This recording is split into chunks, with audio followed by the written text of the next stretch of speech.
assiste. Esse é o Entrevista VJ News dessa sua sexta-feira. E hoje a gente vai receber a psicóloga Luana Ferreira para a gente falar sobre saúde mental no esporte. Você sabe que é muito importante, a saúde mental é uma das coisas que a gente mais vem conversando nos últimos anos, e hoje não vai ser diferente. Hoje a gente vai falar sobre saúde mental no esporte.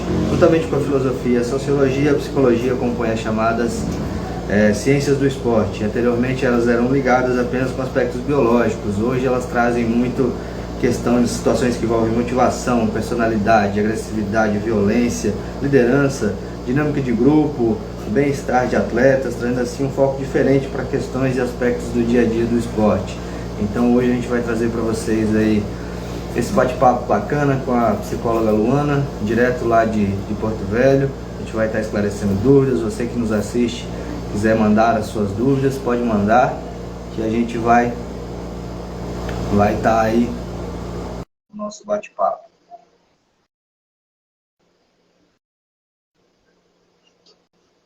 Vamos estabelecendo a nossa conexão aqui. Muito boa noite, Luana. Prazer te receber aqui no nosso, receber no nosso canal. Estou te ouvindo, consegue me ouvir? Consegue me ouvir bem? Sim, tá tranquilo. Tá certo. Então hoje o tema do nosso programa é saúde mental no esporte. Bem-vinda, é um prazer te receber. Obrigada. Vamos bater um bate-papo, fazer um bate-papo bacana aí, esclarecer a dúvida que está nos assistindo. E se apresente para o pessoal, para os nossos seguidores aí que não te conhecem. Vou me apresentar para o pessoal, né? Para quem não me conhece, e para quem me conhece também, para quem sabe um pouquinho de mim, não sabe tudo. Eu sou a Luana Ferreira Cassimiro. Sou agora recém-formada em psicologia, né? Formada pela Uniron Sapiens, aqui em Porto Velho. Iniciei minha faculdade em Ariquemes, na Unifaema, e terminei a faculdade aqui em Porto Velho. Então, dessa galera do Vale do Javari aí, eu tenho uma propriedade. Conheci o Rodrigo lá no início da minha faculdade, acho que eu estava no primeiro período. Atualmente eu sou psicóloga formada e também sou pós-graduanda em terapia cognitiva comportamental e neuropsicologia. E também estou atuando na Clínica Equilíbrio aqui em Porto Velho, com psicoterapia, né, e a psicologia clínica. Certo. Então vamos falar do nosso tema, saúde mental no esporte. Eu estava conversando aqui um pouquinho antes de você entrar, que a psicologia, assim como a filosofia e a sociologia, são as chamadas ciências do esporte, certo? E Sim. Qual que é a importância hoje, a gente vendo assim, qual foi o marco para você que colocou assim, a psicologia com tanta importância, a saúde mental com tanta importância no desenvolvimento do esporte de alto nível? Bom, essa pergunta é bastante pertinente. Inclusive, eu estudei um pouquinho sobre o tema, porque, assim, dentro da psicologia, a gente tem uma base de muita coisa. A psicologia ela é uma área muito grande, ela abrange muita coisa. E, assim, psicologia do esporte foi algo que eu vi sucintamente, não foi uma área em que a faculdade foi a fundo, né? Ela geralmente é para quem tem interesse, faz uma pós e aí trabalha com isso. Só que a saúde mental ela é imprescindível dentro de qualquer contexto. Aí, trazendo para o contexto do esporte, principalmente para esses atletas de alto níveis, a gente entende características psíquicas, né? As funções psíquicas como influência de muitas demandas do nosso corpo, biológica, física. Então, dentro do próprio consultório, a gente traz essa atividade física ou esporte como auxílio desse tratamento psicológico, das demandas psicológicas, e a gente entende esse conjunto. Então, trazendo a importância da psicologia dentro do esporte, eu acredito que a psicologia ela vem com o objetivo de compreender e lidar com esses fatores psíquicos que interferem esses exercícios, essas ações dentro do esporte. Então, vamos imaginar o contexto desse atleta. O psicólogo ele vai atuar ali no rendimento, no que pode atrapalhar, no que não pode atrapalhar, no planejamento, em auxiliar, dar esse suporte, esse apoio psicológico a esse atleta. Então, a importância é imprescindível, tendo em vista que muitos esportes têm uma pressão muito grande, sofrem uma pressão muito grande, e é imprescindível a importância da psicologia dentro dessa área, né, que vem a ser tanto esporte e atividades físicas afins. A gente trazendo para o nosso contexto de esporte, a gente sabe, a gente que pratica o esporte amador já sofre uma pressão absurda por resultado, por vencer. Então, a saúde mental é fundamental. A gente tem que estar com a cabeça boa para conseguir desenvolver bem. Acho que não só no esporte, mas em todas as áreas da vida.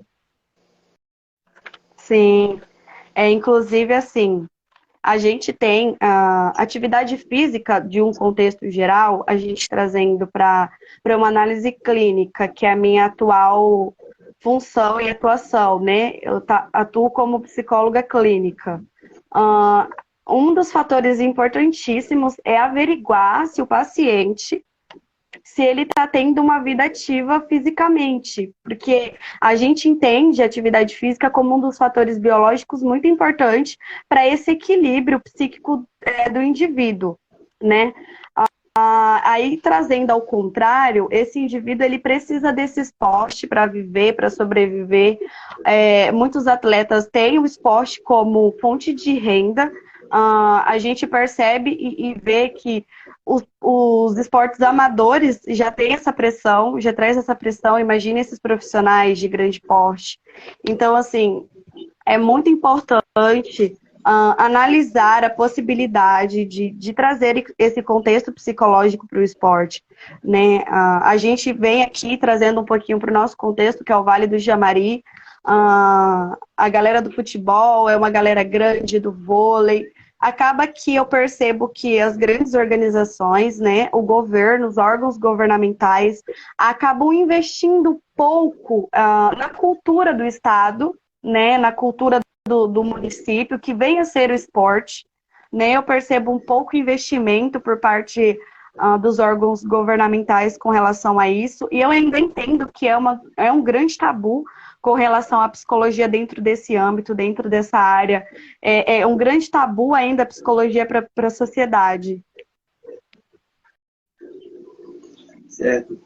A gente trazendo para a nossa realidade de Vale do Jamari, saindo um pouco do âmbito do esporte de alto rendimento. Vamos trazer para a nossa questão escolar.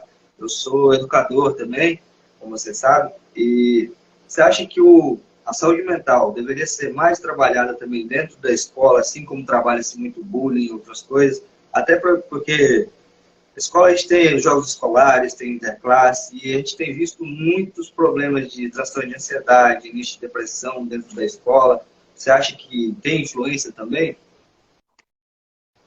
Com certeza. Acho, inclusive, que os psicólogos escolares, as escolas de forma geral, elas deveriam pensar nessas possibilidades do esporte juntamente com a psicologia para pensar em alternativas para esses jovens.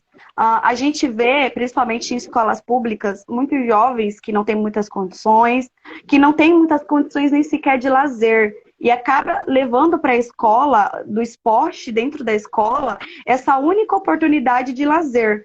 Então, assim, a gente dentro da psicologia pensa que nós precisamos ter uma linha de raciocínio de questões básicas que o ser humano precisa ter, né? Saúde, educação, alimentação, moradia. Esse é o básico que uma pessoa, um indivíduo precisa ter, e lazer é uma dessas necessidades básicas.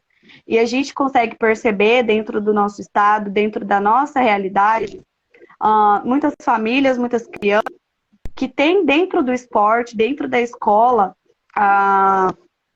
esse momento de lazer. E muitas crianças, muitos jovens, adolescentes, vê no esporte uma esperança, vê no esporte uma fonte de educação muito grande. Então, assim, eu atendo crianças que têm o professor de educação física como um verdadeiro Deus, sabe? Que é dentro do professor, com o professor de educação física, que ele consegue ter muita informação, que ele tem contato com muita coisa que na vida real dele ele não tem. Então, assim, eu acredito que as escolas deveriam investir mais em projetos dessa psicoeducação mesmo, da psicologia quanto à educação, juntamente com o esporte, trazendo o esporte como válvulas de escape para essa ansiedade, para essa depressão, tendo em vista que é justamente isso que a gente indica dentro da clínica quando a gente recebe um paciente que tem esse diagnóstico de transtorno de ansiedade, de depressão, é atividade física. Então, eu acho que seria muito legal se as escolas se unissem e pensassem nesses dois âmbitos para trabalhar com os adolescentes, jovens, crianças. Certo. Como você disse, o exercício físico, o esporte, ele é fonte de terapia. A gente, às vezes, eu mesmo trazendo para a minha realidade, muitas vezes você está estressado, está com problemas, faz o que? Vai jogar um futebol, vai jogar um vôlei para desestressar um pouquinho, para ficar tranquilo, né? E você acha que a gente deveria também formar melhor os nossos profissionais, acredito, trazer a realidade do psicólogo escolar, não só para as crianças, para os alunos, mas para os profissionais da área da educação também, para melhorar, porque a gente está diretamente ligado com a criança, diretamente ligado com os problemas e as questões dele, e muito, como você disse, muitas vezes a criança desabafa com a gente na escola e a gente não sabe o que fazer. Sim, com certeza. Inclusive, assim, é compreensível essa deficiência nas escolas públicas, tendo em vista que um psicólogo escolar para uma escola, não tenho nem noção, com milhares de crianças para lidar, com problemas diversos, com situações familiares, ambientais, contextos. Então, assim, é muita carga, um psicólogo ele não dá conta de tudo, é uma demanda muito grande e, principalmente, o que acontece? Os professores, eles acabam sofrendo essa carga, porque, imagine, você está numa sala com 40 alunos diferentes, com realidades, com problemas, com contextos diferentes, você ainda tem que lidar com os seus contextos, você não tem uma preparação, um treinamento psicológico ou educacional mesmo para lidar com aquele tipo de situação. Muitos alunos, muitas crianças fazem dos seus professores uma fonte de ouvinte mesmo para esses problemas, de pedir socorro.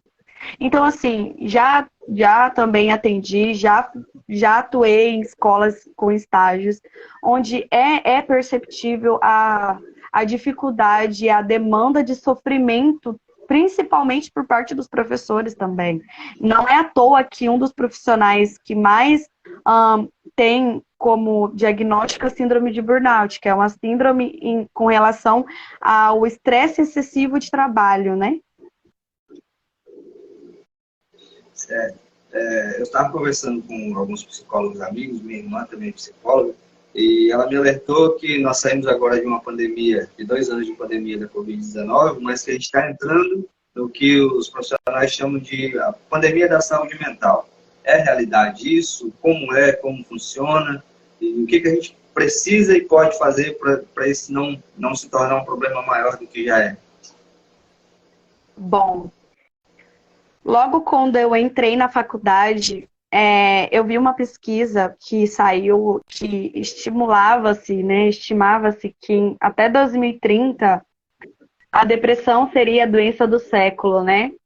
A gente lida com transtornos e com questões psicológicas o tempo inteiro. É muito difícil, não tem uma receita de bolo, não tem uma alternativa, porque todo mundo tá aí, querendo ou não, dentro de uma situação que você vai sofrer traumas, você vai ter sofrimento, você vai vivenciar questões que vai te jogar lá no chão, que vai te trazer transtornos, que vai te trazer questões e problemas. Eu costumo dizer para os meus pacientes assim, todo mundo alguma vez na vida vai ter algum transtorno, vai desenvolver algum transtorno. Eu acho que isso acaba sendo meio que inevitável. A gente está numa sociedade, a gente vive num momento atual em que é muito comum que isso aconteça. E isso pode acontecer, isso está passivo de acontecer. Mas eu estimular que um diagnóstico ele fale por mim, ele seja quem eu sou. né? Eu tenho um diagnóstico, um problema, assim como várias outras pessoas no mundo têm problemas. O meu diferencial vai ser como eu vou lidar com isso. O que eu vou fazer com essa informação? Eu estou precisando de ajuda, eu não estou bem, porque ninguém dá conta de tudo o tempo todo. Ninguém tem que dar conta de tudo o tempo todo. Nós estamos vivenciando coisas o tempo todo, a pandemia, perdemos pessoas, perdemos empregos, perdemos coisas que, assim, inimagináveis, né?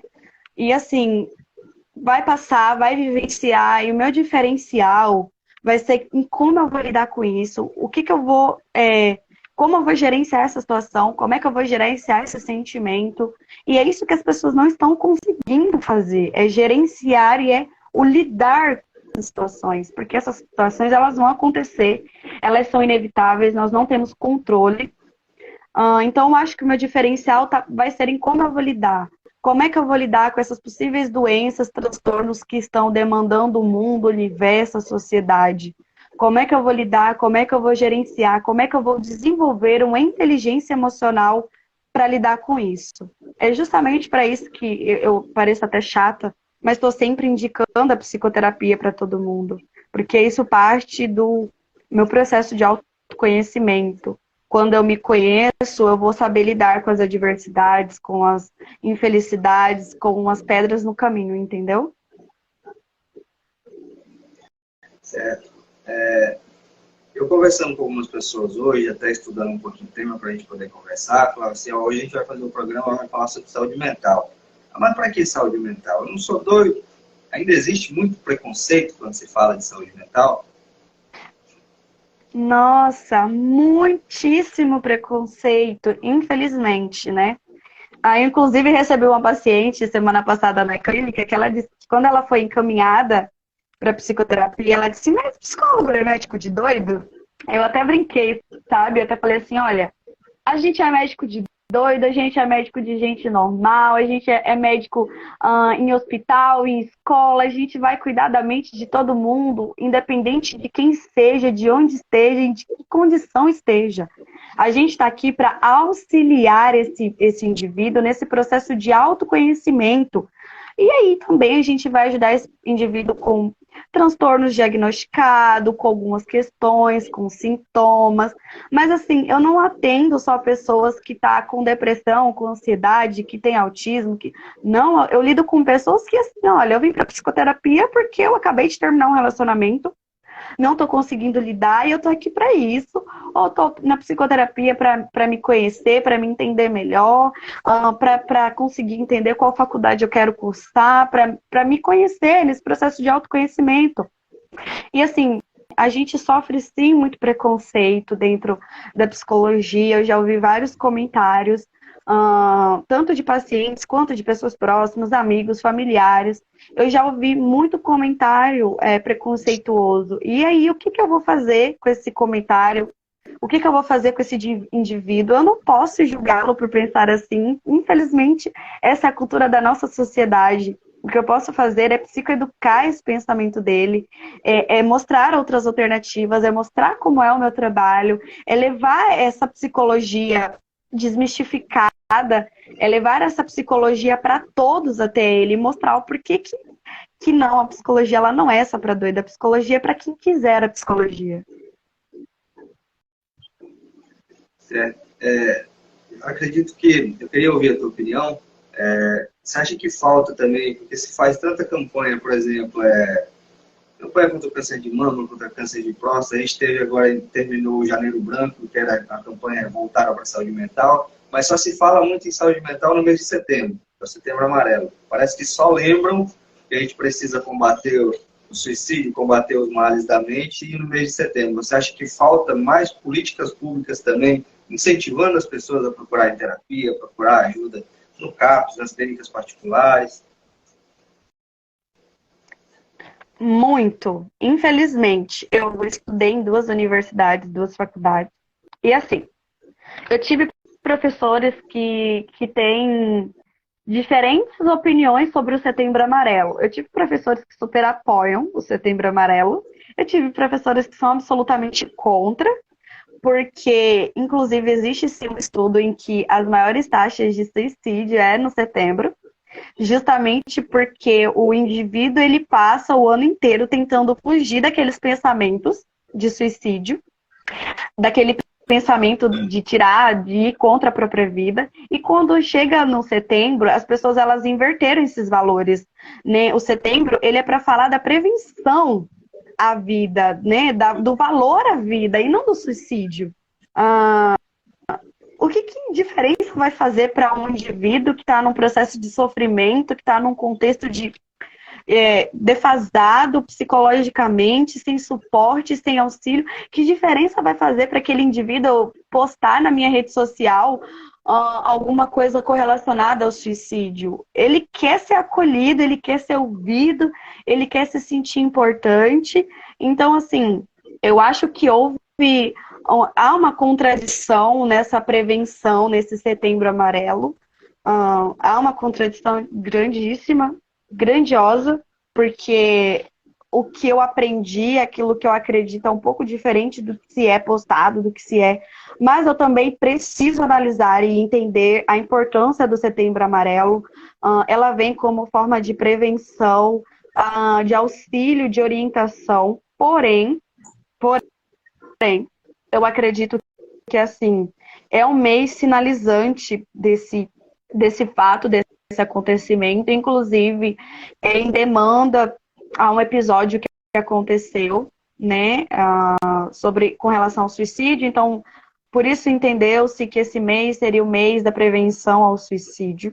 Mas, assim, e os outros meses as pessoas também se suicidam, os outros meses as pessoas também se sentem mal, as pessoas também sofrem. Então, eu acredito que, assim, óbvio, ele é um mês destinado a esse processo de projetos, mas eu acredito que deveria existir-se essa psicoeducação com relação o ano todo, com orientação, com informação. A gente percebe uma sociedade muito leiga sobre o que sente, sobre suas emoções, uma sociedade que não sabe o que sente, uma sociedade preconceituosa com o que sente. Então, eu acho que deveria existir-se mais políticas públicas para educar esse indivíduo, informar esse indivíduo. Eu acho que, não que o indivíduo informado ele sofra menos, mas ele vai saber melhor o que fazer, quem procurar, onde recorrer. Então, eu acredito que há essa falha, sim, que precisa ser melhorada, que precisa ser averiguada, pesquisada, analisada. Acredito que nós, psicólogos, também precisamos fazer a nossa função. Não posso ocupar só os órgãos públicos. Sou recém-formada, estou aqui no campo de atuação atualmente, então cabe a mim, as minhas colegas, as minhas novas colegas de profissão também, a estar cumprindo o seu papel diante da sociedade, né, com relação à comunidade, a estar prestando esse apoio com pesquisas, com trabalhos voluntários e etc. Então, acho que é um conjunto. Não posso só esperar de órgãos governamentais, eu acho que essa iniciativa tem que partir de mim também. Certo. Outro ponto que a gente vê muito aqui, eu atuo ainda com arbitragem de futebol aqui, eu sempre estou junto com a galera do esporte. E eu já escutei várias vezes muita gente falar assim, eu estou com uns problemas e não consigo dormir, estou cheio de problemas, mas eu não preciso de psicólogo, não preciso conversar com ninguém, eu tomo um remedinho ali e estou de boa, estou tranquilo. Existe muito disso também, doutor? Muito. Eu costumo dizer assim, o indivíduo ele vai procurar. Primeiro, ele vai procurar benzedeira, ele vai procurar terreiro, ele vai procurar igreja, ele vai procurar tudo. Ele vai procurar pastor, ele vai procurar padre, ele vai procurar amigo, mãe, pai, cachorro, papagaio. Ele vai procurar tudo. A última opção de uma pessoa é o psicólogo.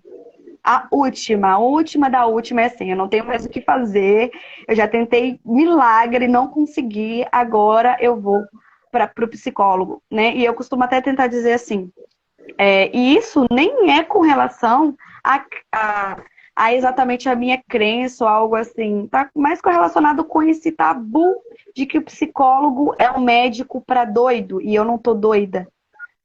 E por isso, é exatamente por isso que tem que haver essa psicoeducação do que é a psicologia, do que isso vai me auxiliar, para que isso serve. Eu até pautei aqui, né? Fiz uma pesquisa, trouxe, eu tô com a minha colinha aqui, para trazer os benefícios da psicologia dentro do esporte. Porque a gente pensa, psicologia e esporte, o que isso tem a ver? Isso não faz o menor sentido, né? Isso não tem nada a ver. Psicólogo é para doido. O que o psicólogo está fazendo no meio do esporte, no meio do futebol, no meio do vôlei? E aí eu trouxe tudo pautado, tudo referenciado, pesquisas comprovadas, do porquê a nossa importância, qual o nosso objetivo, o que a gente faz dentro desse âmbito esportivo, qual o nosso objetivo, quais os nossos benefícios, qual o nosso campo de atuação.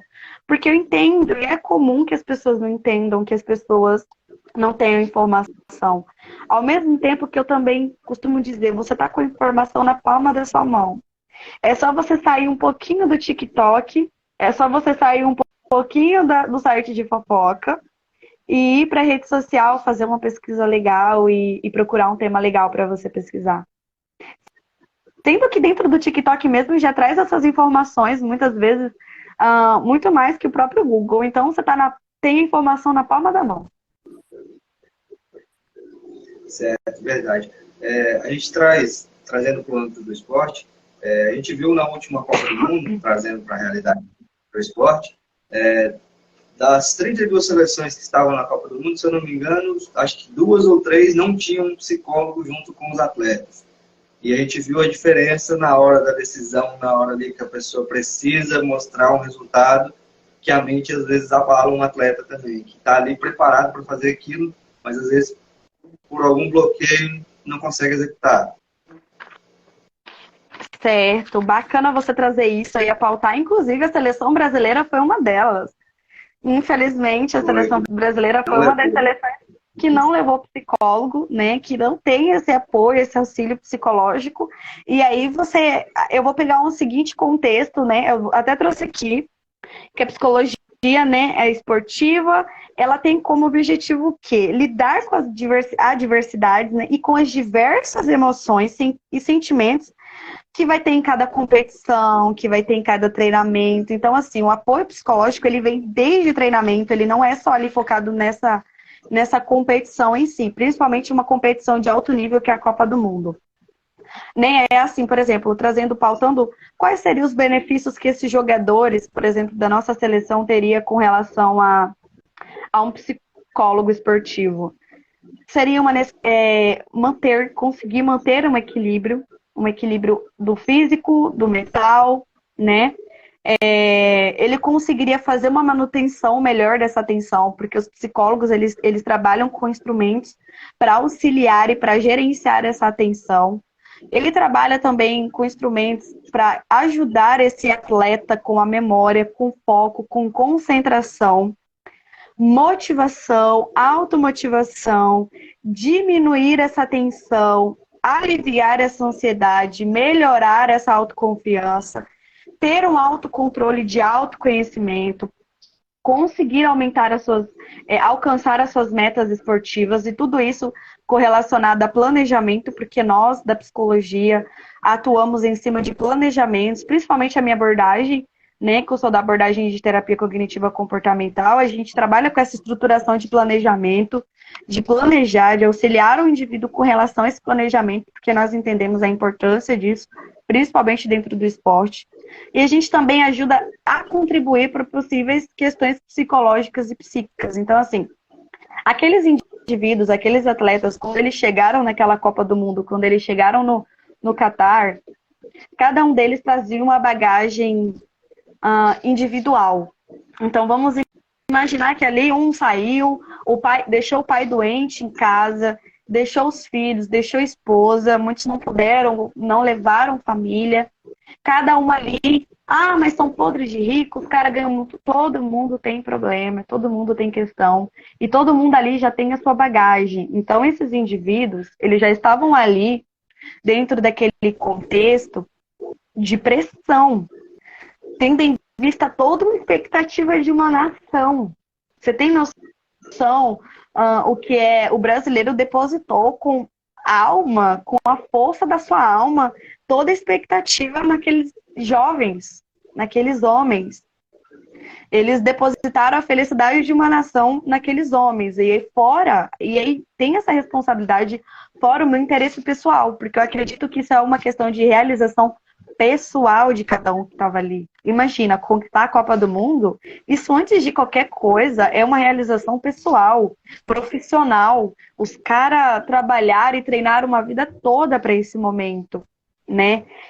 Então, além disso, vem essa questão pessoal. Então, o psicólogo, além de tudo isso, ele vai auxiliar esse atleta de forma conjunta, que é no caso do futebol, a lidar com o quê? Com essa pressão, com essa expectativa e com a maior questão que a gente viu ali quando o Brasil perdeu e foi desclassificado, que é o quê? A frustração.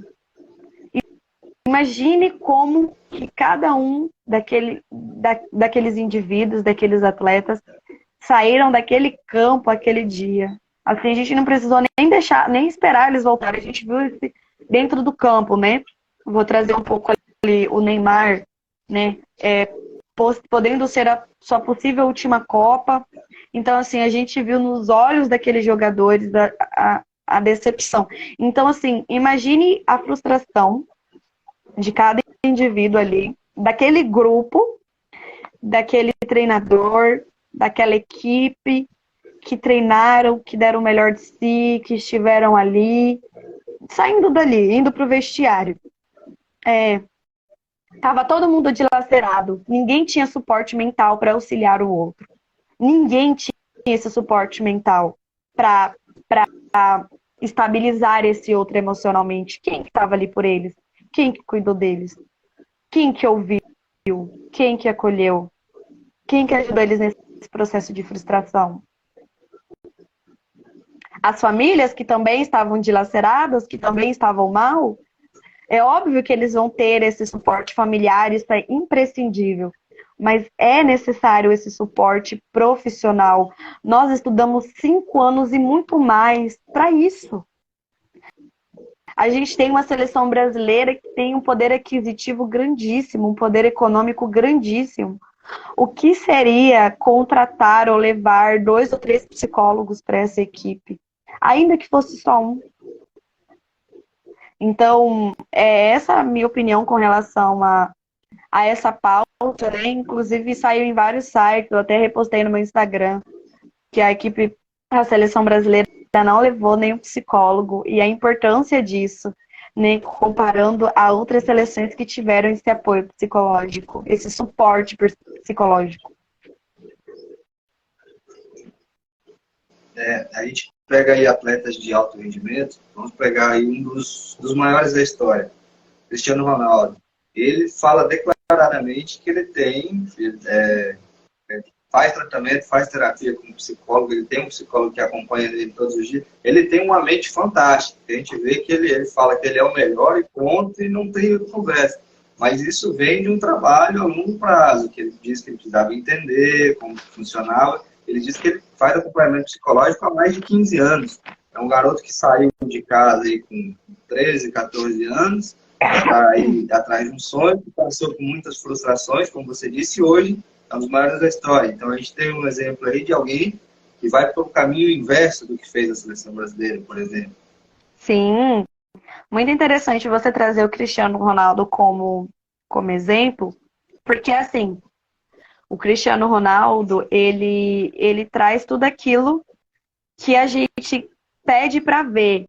É como você pautou, esse apoio, esse auxílio psicológico, ele não é um milagre divino, ele é um processo. Ele é um processo assim como treinar, por exemplo. Você já foi treinador de escolinha, é professor. Quando você vai treinar a sua equipe, os seus atletas, você demanda um tempo para aquele treinamento, para prepará-los para aquilo. E um psicólogo, ele é como se fosse um treinador psíquico. Ele é como se fosse isso. Mas a nossa demanda vai ser questões psicológicas, vai ser o que essa demanda psicológica, o que isso pode atrapalhar no meu atleta, o que isso pode ajudar no meu atleta. eu vou auxiliar esse meu atleta a lidar com essas questões, essas frustrações, esses sentimentos, essas emoções. E aí, trazendo o Cristiano Ronaldo, eu assisti um vídeo sobre ele, conforme eu estava estudando sobre essa questão esportiva, e eu achei maravilhoso para trazer como exemplo. Como que o Cristiano Ronaldo, ele sofre muita comparação com o Messi. Inclusive, essa é uma comparação mundial. Messi e o Cristiano Ronaldo. E aí eu assisti um vídeo que foi maravilhoso para assim, para responder essa questão dessa comparação para mim. O Messi, ele é aquele típico indivíduo que nasce com um dom.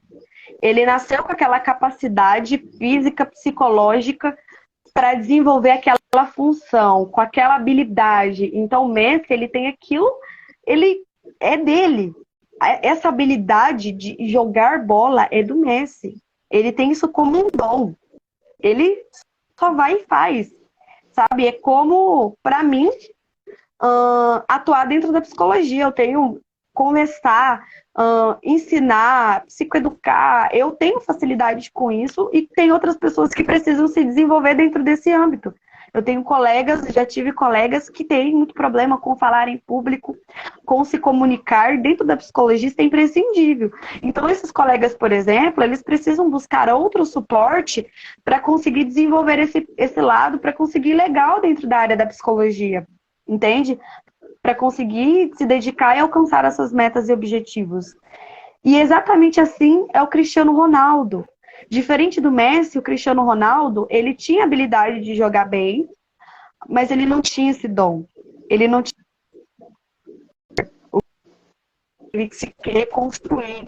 Ele teve que se constituir, ele teve que aprender a jogar bola, ele teve que aprender a ser o melhor e a ser considerado o melhor de vários anos, várias vezes. Então, ele teve que reconstruir isso. E você pode perceber que o Cristiano Ronaldo, inclusive até ouvi uma psiquiatra falando da personalidade dele, ele não se compara com o Messi. O Cristiano Ronaldo, ele não se compara com ninguém. A comparação que ele faz sempre, em várias falas dele, é com ele mesmo. Inclusive, eu vivo levando isso para os meus pacientes, que um dos motivos do adoecimento psicológico atualmente é a comparação. É nós estarmos em constante comparação o tempo todo com o outro, principalmente com essa era da tecnologia, e todo mundo na internet é feliz, então nós estamos em constante comparação. Só que se você perceber na fala do Cristiano Ronaldo, ele em nenhum momento se compara com o Messi, com o Neymar. Pelo contrário, ele sempre parabeniza e ele está sempre se comparando com ele mesmo. E essa é uma das comparações mais justas que tem. É você se comparar com você, com quem você foi, com quem você é e com quem você quer ser.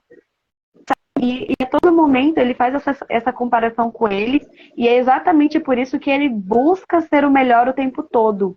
Então ele tem uma alta exigência em preparamento físico, né? Então ele tem uma alta exigência com a alimentação, ele tem uma alta exigência em manter as questões psicológicas dele em manutenção. Então, da vida dele, ele está sempre se dedicando o tempo todo para ele estar sendo o melhor naquilo. É por isso que ele sempre diz, eu sou o melhor. Porque ele tem propriedade para falar disso, ele dá o melhor dele, ele faz o melhor que ele pode. Então, essa realidade dele, ele é o melhor. Certo. Vamos trazer aqui para o nosso time, nós que somos palmeirenses, que a gente temos sofrido bastante também. Eu assisti uma entrevista, acho que há 2 semanas, do Rafael Veiga. Ele falando que ele não estava bem, não conseguia se adaptar, e um dia o treinador falou assim, vamos em um lugar.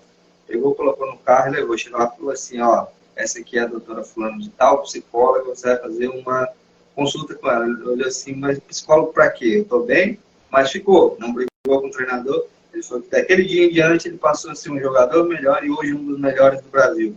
Que nunca mais largou a terapia. Então a gente vê que caras diferenciados, às vezes precisam do empurrãozinho, mas que a terapia, o autoconhecimento acaba deixando aflorar o potencial da pessoa também. Isso vale para jogadores e vale para nós, comuns também.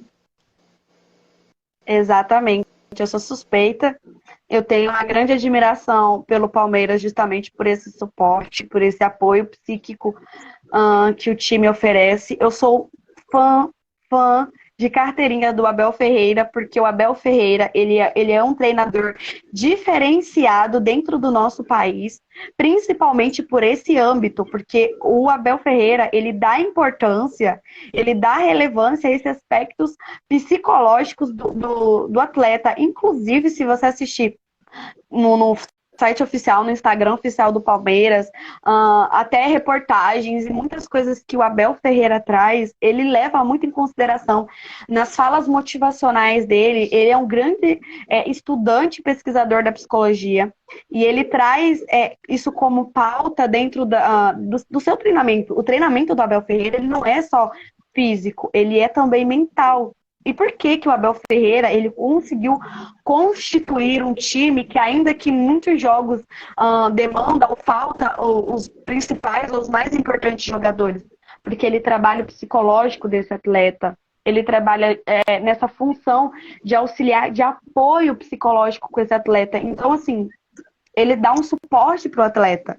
Então, o atleta olha para ele, assim como nós, torcedores. Eu vou falar como eu, torcedora. Quando tá dando alguma coisa errada, eu já olho e penso assim, o Abel vai dar um jeito. Ele vai fazer alguma coisa, ele vai mexer em alguma situação, ele vai dar um jeito. Porque ele sempre dá esse suporte e ele é essa base do time. E eu tenho certeza que se nós, torcedores, pensamos dessa forma, é exatamente assim que os jogadores também sentem. Então, quando eles olham para o banco, eles veem o suporte, eles veem que eles não vão sair dali e ouvir cobrança e cobrança e cobrança. Eles vão ter um apoio. Se você me permitir, eu vou ler um comentário que fizeram no chat para a gente comentando sobre. Uhum. Sim. A Vanessa, ela é minha colega, inclusive. Ela acabou de se formar comigo, minha colega também, de profissão, outra psicóloga. Obrigada por estar acompanhando, Vanessa. Ela colocou muito importante essa fala, ante a se comparar com os outros e principalmente com o que se observa nas redes sociais, onde se apresenta apenas uma vida feliz e sabemos que a realidade é outra. Com certeza, inclusive, usando como deixa a fala da Vanessa, ainda no contexto esportivo, ainda dentro do contexto do futebol brasileiro, dentro do Palmeiras, eu vou trazer a questão do Endrick. O Endrick é um jovem de 16 anos, um adolescente, um menino que vem sofrendo grande pressão por parte não só da torcida, porque eu vejo que o hater que ele sofre não é tanto da torcida, mas ele vem sofrendo uma pressão muito grande por parte da sociedade, da internet, por causa que ele não está conseguindo corresponder uma expectativa que colocaram nele. Então, assim, está sendo comparado com o Vinícius Júnior, está sendo comparado com o Neymar, porque ele foi a maior contratação, a segunda contratação mais cara do Brasil. Então, como assim, no momento da contratação, ele é comparado com o Neymar, mas na hora de jogar bola, ele não se equipara, ele nem chega perto. E aí a gente trazendo essa questão da comparação mesmo. E aí isso me faz remeter, isso me faz refletir, inclusive nesse último jogo que o Palmeiras fez, que ele não marcou gol e ele foi tirado nos últimos minutos e ele coloca a camisa no rosto. E assim, aquela imagem, ela parte assim, no coração de tanto meu quanto pessoa, quanto torcedora, também como profissional. Porque imagina, um menino de 16 anos que saiu de onde ele saiu, que passou por coisas que só do que ele passou, está sofrendo essa pressão de comparação com a idade que ele já tem, está sofrendo tanto hater, está sendo comparado a tantos grandes profissionais que, obviamente, para ele deve estar sendo uma honra, mas entende como para a saúde mental desse jovem, desse menino, o que ele não tem passado, o que ele não vem pensando, quais situações na cabeça dele, naquele momento, quais sentimentos de frustração ele não está vivenciando naquele momento, por estar sendo tão autocobrado, quanto, na verdade, nesse momento ele deveria estar recebendo mais apoio do que cobrança. Ele está começando a construir a carreira dele agora e ele precisa de suporte. É óbvio que as cobranças ela vem como consequência, mas é muito raro você ver uma pessoa que bata no seu ombro e diga vai ficar tudo bem, do que você poderia ou você deveria ter feito melhor. Então, trazendo, já que a gente estava nesse âmbito do futebol, do Palmeiras, e trazendo para essa fala da Vanessa, essa questão de como esse adoecimento com a comparação, em como as redes sociais vêm tornando isso ainda mais adoecedor. Verdade. Saindo um pouquinho do futebol, que tem algumas pessoas cobrando, a gente vê que um dos esportes que mais precisa de saúde mental também são os esportes de combate. A gente teve há pouco tempo atrás a luta entre o Alex Poatan Pereira e o Israel Adesanya, pelo UFC. Foi a terceira luta entre os dois e o brasileiro venceu as três. E perguntaram a ele assim, o que você acha que é? Ele falou assim, cara, eu tenho 28 lutas na minha vida, eu venci 25 e perdi 3. As 3 que eu perdi foi pro mesmo cara. E se eu for lutar com ele de novo, eu vou perder de novo, porque eu subo no octógono já pensando que eu vou perder. Então a gente vê aí também que a questão mental atrapalha, porque o cara é considerado o melhor do mundo, mas ele tem consciência que se ele lutar com aquele cara que ele já perdeu 3 vezes, ele vai perder de novo, porque a mente dele trabalha pensando nisso. É aí que entra o trabalho do psicólogo também? Com certeza, com certeza. O psicólogo ele vem para auxiliar esse indivíduo. Eu vou trazer para dentro da minha abordagem, que é a TCC. Isso é uma crença desse indivíduo. Ele traz isso como a crença central, que isso foi constituído lá na sua infância, dentro das suas vivências, dentro das suas, do que ele viveu, do que ele passou. Então, isso é uma crença central desse indivíduo, aquilo que ele traz como a sua verdade, como sua opinião, como sua forma de pensar. Ponto. Automaticamente, ele replica esse pensamento automático, que é o quê? Eu vou sempre perder. Eu vou sempre perder. Então, esse pensamento dele já é automático. Então, sempre que ele luta com aquele cara, ele já vai, eu vou perder. Aí, isso, o quê? Isso gera um sentimento, que provavelmente é um sentimento de ansiedade, de aflição. Então, assim, o próprio esporte, ele já traz isso como sintoma, como a emoção em combate ali. Então, imagina que quando um atleta vai subir no octógono ali, ele vai a 1000, ele vai com o coração na boca. Então, essa ansiedade, essa aflição, ela já é por si só um dos componentes básicos dessa profissão, desse esporte. Imagine esse indivíduo, esse atleta que já vai com esse pensamento automático que ele não vai conseguir, que ele vai perder, que ele vai se frustrar. Ponto. Então, ele já vai, automaticamente isso gera essa emoção. Com isso, ele tem um comportamento final. O que vai ser esse comportamento final? Ele não vai conseguir dar o melhor de si. Ele não vai conseguir desempenhar-se a sua função, ele não vai conseguir exercer das suas capacidades. Porque ali naquele momento, ele já aceitou que ele perdeu. E automaticamente o corpo dele já age dessa forma. Ele já vai agir, os sentidos, o corpo dele já vai agir nessa função, de que ele não vai conseguir, de que ele vai perder, de que tá tudo, tipo assim, já caguei tudo e vai ser isso aí mesmo. E aí, o que acontece? A gente trabalha justamente no quê? Eu vou mudar a crença desse indivíduo? Não, porque isso tem que partir dele. É uma crença dele, eu não vou entrar dentro dele, dentro das raízes dele, dentro daquilo que ele traz como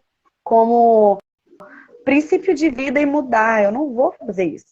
Eu não vou modificar o que esse indivíduo traz dele. Eu vou ensinar e vou auxiliar esse atleta a psicoeducar esse pensamento automático para que ele tenha outras estratégias e outras formas de pensar, outras expectativas, outras visões, para que ele tenha em vista outras experiências. Automaticamente, a emoção o sentimento que esse atleta vai ter, se ele conseguir psicoeducar esse pensamento, vai ser diferente. Então, vamos imaginar que esse atleta, eu posso ganhar dessa vez. Eu já lutei com ele 3 vezes, já sei muito trâmite ali, muita coisa que ele falha. Eu tenho o estudo do comportamento desse indivíduo, porque eles fazem muito isso. Então isso é um ponto para mim. Então dessa vez pode ser que eu ganhe. E aí automaticamente a emoção de ansiedade, já de frustração, vai dar lugar ao sentimento de querer, de ansiar por aquilo, de fazer aquilo dar certo. E automaticamente o corpo desse indivíduo, o comportamento desse indivíduo vai ser, cara, fazer daquele momento, daquela luta, o tudo ou nada. Ou eu vou mesmo. E auxiliar esse indivíduo o quê? A pensar de uma forma funcional, sabe? A pensar por outras expectativas, de outras formas, a auxiliar esse indivíduo com essa pressão, com essa expectativa, entender o que é dele, a fazer, a ensinar, a auxiliar ele a dividir a expectativa que é dele, a expectativa que é do público, sabe? A não pegar isso e levar como uma verdade absoluta, a fazê-lo entender que o processo de frustração ele só vai acontecer quando acaba. E aí esse processo ele vai ser outro. Aí a gente vai iniciar outro processo de lidar com o acolhimento dessa frustração. Agora, nesse momento, a gente vai lidar e a gente vai auxiliar esse indivíduo, esse atleta, com estratégias para lidar com essa pressão, com essa expectativa, com esses pensamentos automáticos disfuncionais. Certo. Falando em frustração, vamos trazer para a nossa realidade, no meu caso de pai, eu sou apaixonado por esporte, vamos dar um exemplo. O meu filho não gosta, mas eu quero que ele goste. Então eu vou colocar ele para praticar um esporte, certo? Uhum. E vamos dizer que ele não, como ele não gosta, ele não vai ter o destaque que eu quero que ele tenha. Isso vai me frustrar e vai frustrar a criança. Então, como lidar com isso? Porque daí, no caso, você vai ter que lidar com o pai e com o filho, certo? Certo. Ó, vamos lá. Primeira coisa, os pais sempre vão ter expectativas com relação aos filhos. Eu quero que meu filho se forme e tal. Meu pai mesmo, acho que psicologia era a última coisa que meu pai queria que eu fizesse. Né? Meu pai queria que eu fizesse engenharia, direito, mas psicologia.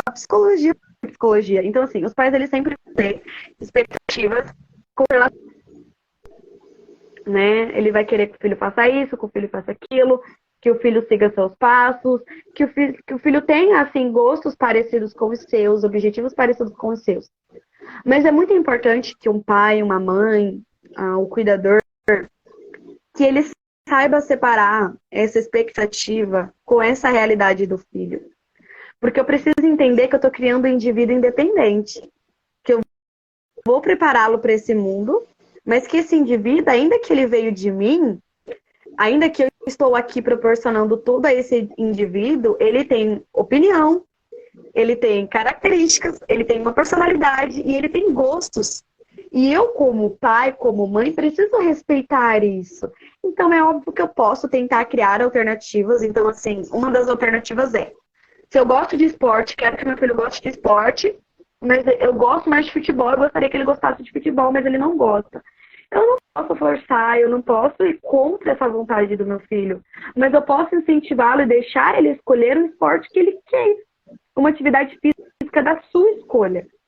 Porque automaticamente eu vou o meu filho satisfeito com aquilo, feliz com a escolha dele, e automaticamente eu vou me sentir bem porque meu filho tá bem, porque ele tá fazendo uma coisa que ele gosta. Então, assim, é muito importante que os pais consigam separar essa expectativa, porque até em que ponto ela é minha e até que ponto ela é do meu filho. Ela é a expectativa do meu filho? Essa expectativa é o que meu filho quer para ele? Ou ela é minha? Porque muitas vezes pais, eles não conseguem realizar algumas funções, se especializar, se formar ou seguir tal carreira, e ele projeta isso no filho inconscientemente. Eu projeto no meu filho para que esse meu filho realize esse meu sonho. Mas esse sonho é meu, ele não é do meu filho. É óbvio que esse filho ele pode desenvolver e criar amor por esse sonho também. Mas se não, tá tudo bem. E os pais têm que se sentir felizes e realizados ao vê-los realizando e conquistando aquilo que é o sonho deles e expectativa deles. Então eu acho que esse sentimento de satisfação ao ver o seu filho, vamos ver, eventualmente indo para a área da computação, que não tem nada a ver com esporte, indo para a área da computação, se realizando, estando feliz, vai suprir esse sentimento de frustração, sabe? Esse contentamento ao ver o seu filho feliz, ele vai suprir esse sentimento de frustração e dessa expectativa ferida. Certo. A gente está chegando no final do nosso programa, nosso bate-papo. Eu quero te agradecer de antemão, certo? Acompanhei todo o seu processo de formação, como você disse, a gente se conheceu, você estava iniciando a faculdade, lá no primeiro período ainda. Sabe que eu tenho um carinho enorme por você. Estou feliz demais de te ver aí voando, decolando, trabalhando com aquilo que tu gosta. Eu deixo o espaço aberto para você agradecer, para você falar. E de antemão, muito obrigado, um prazer e uma honra enorme bater esse papo contigo. Certo, Rodrigo, de antemão quero te agradecer pelo convite, por ter me acompanhado por todo esse tempo, por ter me incentivado por todo esse tempo, porque eu costumo dizer para as pessoas mais próximas que, assim, esse processo de início, ele é muito difícil para nós que eu estou começando agora. Então, assim, ter pessoas à minha volta que me incentive, que me apoie, é muito imprescindível e importante para esse meu processo de construção. E com certeza você faz parte desse meu processo de construção, de início de formada, de psicóloga. E assim, em muitos momentos eu não tive esse apoio, não tive esse suporte. E eu quero te agradecer pela confiança, por ter, além de me incentivado durante esse meu processo de formação, pela confiança que você depositou em mim, no meu conhecimento, na minha capacidade de estar aqui hoje, trocando essa informação, trocando esse conhecimento com você. Como eu falei para ti, eu não sei tudo, eu fui pesquisar, eu fui estudar. Eu aprendi muito sobre essa área, coisas que eu não sabia, que eu não tinha ideia, porque nós não sabemos de tudo, nós estamos em constante aprendizado. Então, eu quero te agradecer, em primeiro lugar, por ter confiado em mim, por ter oferecido esse espaço para mim, para que eu estivesse aqui fazendo essa troca de conhecimento com você. Em segundo lugar, eu quero agradecer, eu não sei se eu vou conseguir ver, acho que eu não vou conseguir ver, para ver aqui agora, cada pessoa que está aqui assistindo, cada pessoa que passou aqui, são exatamente as pessoas que sempre me apoiaram e me incentivaram desde o começo. E obrigada por estarem aqui, por estarem assistindo, por ter disponibilizado o tempo de vocês para estar aqui me acompanhando, me incentivando nesse meu processo de início. E é isso, obrigada. Sempre que você precisar de apoio, de palestra, de live, eu vou estar aqui para compartilhar desse meu conhecimento, para levar esse meu conhecimento até onde eu puder. Né? Eu acredito que também tenho muito a contribuir com a comunidade, a contribuir com o Vale do Jamari, com o nosso estado, com o nosso norte.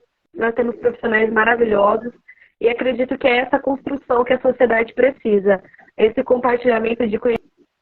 Isso, muito obrigada. E estamos aí para o que você precisar também. Sei que se eu também precisar desse suporte, eu terei. Tá certo. O espaço é seu. Sempre confiei muito, sempre gostei muito de conversar com você. Você tem eu sempre disse que você tem uma energia, um carisma, que onde você esteja, você toma conta. Não tem jeito. Hoje aprendi demais com esse bate-papo aqui. Como você disse, a gente não sabe de tudo. Fui estudar também, estava em sala de aula hoje à tarde, na hora do intervalo, peguei lá, dei uma estudadinha para a gente poder conversar. E o espaço é seu. Sempre que precisar, a gente está por aqui. O canal Vale do Jamari também está de portas abertas para ti. E todo sucesso do mundo para você. E muito obrigado a cada um que passou por aqui durante a nossa live também. Deixa o seu comentário. Obrigada. E parabéns, Rodrigo, pela iniciativa de estar com esse canal, de estar com esse Instagram, proporcionando a pessoas conhecimento, proporcionando um espaço, um local de fala, de entrevista, de troca. É muito importante, acredito que o mundo precisa de mais pessoas como você, que estejam tomando essas mesmas iniciativas, que tenham essa mesma coragem. Então, parabéns pela iniciativa. Espero muito que prospere muito o seu canal, o seu site, o seu Instagram, e que você continue dando muito certo, porque eu estou sempre acompanhando daqui, acompanhando as entrevistas, e é isso, parabéns. Tá certo. Muito obrigado a todo mundo. A gente vai encerrando a nossa entrevista. Nossa entrevista VJ News de hoje vai ficando por aqui. Semana que vem a gente está de volta com um tema novo. Obrigado, gente. Tchau, tchau. Obrigada.